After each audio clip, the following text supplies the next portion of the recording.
Yeah. We all This is so cool. We only made 26 episodes.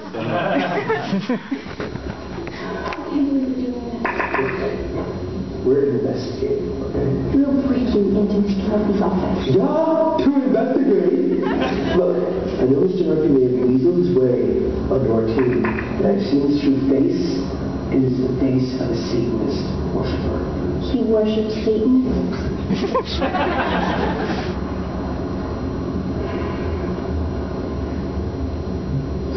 did you learn how to do that? When your parents have locked yourself out of the house, as many times as mine have, yeah. Wow, pretty good, huh?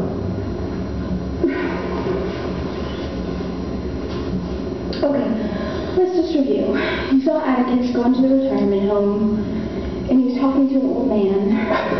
An old man in a hooded cape. A Satanist cape. That doesn't prove anything. It's a well-proven fact that hardcore Satanists wear hooded capes. Don't you watch horror movies? Well, why am I here? Why not Todd or Jenny? So they would believe me. Oh, I see, but Hannah B will believe anything. Are you ready? To have your mind completely blown. Just open the door.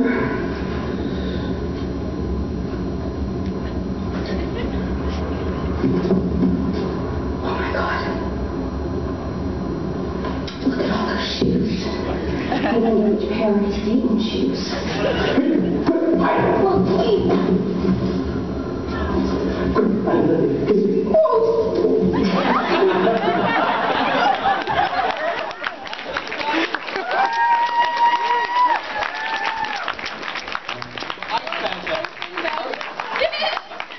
Open mouth. You never. That was the first time they met. What was that like for you guys? The open mouth attack? Great for me.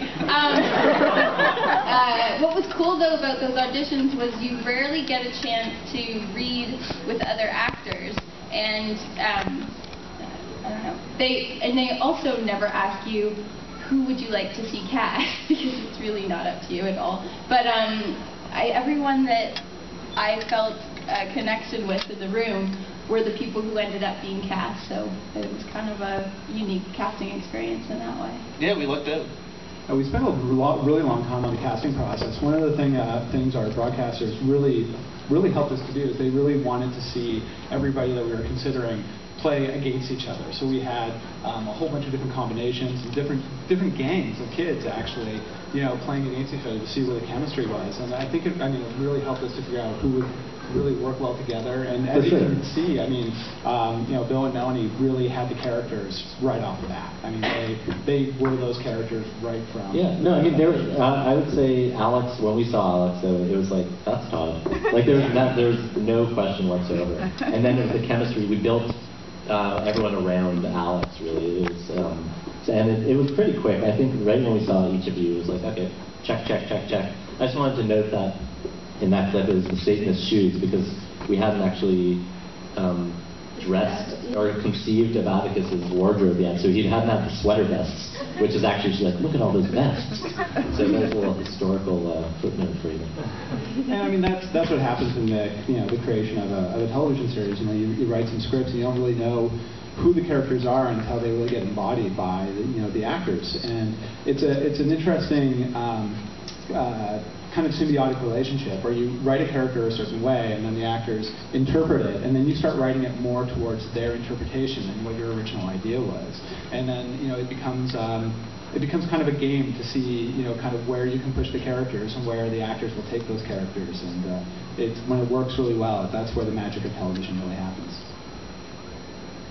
So what do you want to talk about next? In our little list of things to talk about. Well, as this is a Writers Guild panel, and again, thanks very much to the Writers Guild for having us up here. We thought we would talk a little bit about the screenwriting process, and there's a joke in season 2 of Atticus saying, you guys just have a list of swear words up on a wall and you just attach them together to get shit news for That was a joke based on the actual list of swears we had in our writer's room. So that was the way it was. And On top of that, that's kind of the way we would write episodes too. Ian can talk a little bit about that, I guess, or at least maybe we'll talk about it together. When we were in the season 2 writing room, we wrote a list of king tropes on one wall. It was just a big list of stuff and things that we just want to explore. Yeah, it was just a general brainstorm. Yeah, and so what did we have? We had cheerleaders. We had steroid abuse. We had cheerleaders. What else did we have? I remember we had porn and we had Tron, and it was like those two words really went good together. And so we had an episode called Prawn for the longest time, and we couldn't figure out what it was. And then that's the same thing that applies to the swear words applied to the stories. We took steroids and we took cheerleaders and we put them together, and we're like, okay, so we got steroids and cheerleaders. What's the story? And that was Ian's episode, so I kind of got thrown on you. Do you remember when we were working on that? Like, how did that come together? It came together. We did in between season 1 and season 2. We did a 2-week story powwow in a room where we got all the writers together and we brainstormed all these stories. And I remember crossing my fingers, thinking, I wish I got that cheerleaders episode. I hope I got that story. And then at the end of the 2 weeks, the stories were all assigned. And you said, you want to do the cheerleaders episode? And I was like, yeah, sure, why not? But I was thrilled. I was really thrilled. And it was, if I recall, we had it really did go like, okay, so there's cheerleaders. How did we get to the whole cheerleaders and steroids? I remember at one point we got really... There's a hostage situation also. Yeah, we wanted to do a pep rally that became a hostage situation where the kids couldn't leave. But it wasn't cheerleaders, it was somebody else at first. I think we were going to do like hyper steroid jocks. And then we were also going to do a cheerleader episode, but we couldn't figure out fully fleshed out stories for either. And then somebody said, what about doing both? And I think we all immediately light bulbed at the idea of tough, badass cheerleaders holding everybody hostage. And I think it was just that easy. That's really the key to Todd the Book of True Evil, is that if we can't figure out an individual idea, we just stick them together. And if we stick enough ideas together, we'll get 22 minutes. But I remember we got really excited, and this is literally the way it works in our writing room, where it's like, okay, so these cheerleaders, they want to become strong. So they become really, really buff, and they become like wrestlers. And what we'll do is we'll actually get wrestlers and put them in masks. And we'll only show the real actresses like when we do a close-up. And so, we get really excited about this. And instead we did something even harder, which was we got like big muscle suits. Silicone suits that they wore the entire time. It was really hot. And it's like the other thing that's, predominantly the story of our show is that we'll find a harder way to do anything. If there's a harder way to do it, we'll somehow find a way to do it. But there was a lot of stuff that was really hard in that episode that we ended up cutting out because we just couldn't do it. And maybe you can talk a bit about some of those. Yeah, but the thing that I was really excited about coming out of the first draft was the cheerleaders, when they're normal, they have their cheeramid, where they do 2 and 1, and it's the standard pyramid. And when they become the fear leaders, they turn it into a fearamid, where it would be 1 on the bottom holding 2. And what they would do is they would kill people by falling on their pyramid, falling onto people. And I was so thrilled. I was like, this is the funniest thing ever. I'm going to love this. And then it made it all the way through. It made it through to a production draft. Yeah, we were in prep for that thing, and the director, this is one of the things I have to deal with a lot of. The directors, they look at an idea like that and they're like, oh my god, I can't wait to figure out all the mechanics of how this pyramid crushes people. And we're like, well, there's 21 other minutes you have to worry about as well. So they're taking all their time. They were going to have the girls, they were going to build a rig that has a bar, so that they were going to have the girls standing on a bar to make it look like they were holding each other. Yeah. It would take you 2 days to shoot that one shot. So then we actually decided it was just going to be pure wrestling. Yeah, well, and that's where I think Atticus also, that whole wrestling thing came in. It really started moving from just a hostage situation into a wrestling episode.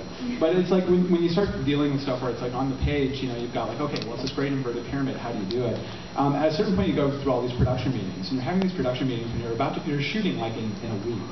And then when you start seeing your rigging people like in a pale sweat in a meeting with like diagrams of like, okay, so we've got the platform here, and then there's 4 people on either side, and the ropes, so we have to get a structural engineer in to hold everybody. At that point, Andrew and I would just leave the meeting going like, oh my god, what are we going to do? And that would be every meeting we would have. And the thing is, we want to make things, at the same time it's a comedy, and we always say, like, remember, where are the jokes? We don't just want to make something exploding. We do want to make something exploding, but we also want it to be funny. So, so we had to scrap the pyramid at that point, but then we're like, okay, I guess they're going to rip each other's heads off. Yeah, we had to choose between the pyramid, which we weren't sure if we were really going to be able to pull off, or somebody getting punched through the head. Yeah, and then we're like, we can do the punch to the head, we know that. So that one ended up winning out. And the way they died, the heads was different in the first draft, right? That was, you always wanted to do. Karate chop to the head. About that. That was awesome. Yeah, it's good. For me, I always wanted to do something. Originally, I always wanted a T-shirt with two barbarians with swords, and they're both cutting off each other's heads at the same time, so they're both holding up each other's heads. And I was like, let's do this with the cheerleaders. And then it came. We almost did that in the end. It kind of got. I still have the copy where I have written down that the 3 cheerleaders punch each other's heads off. Even though when I was writing it, I was like, the mechanics of this is never going to. Yeah, and they would punch each other's heads off, and that was awesome. Yeah. But we didn't quite pull that one off. But when we were developing the story too, I mean, part of when when you're writing for television, I think there's a lot of the time you might think like, okay, so a writer kind of sits in a room and comes back with like a script, and it's like, okay, here's my script.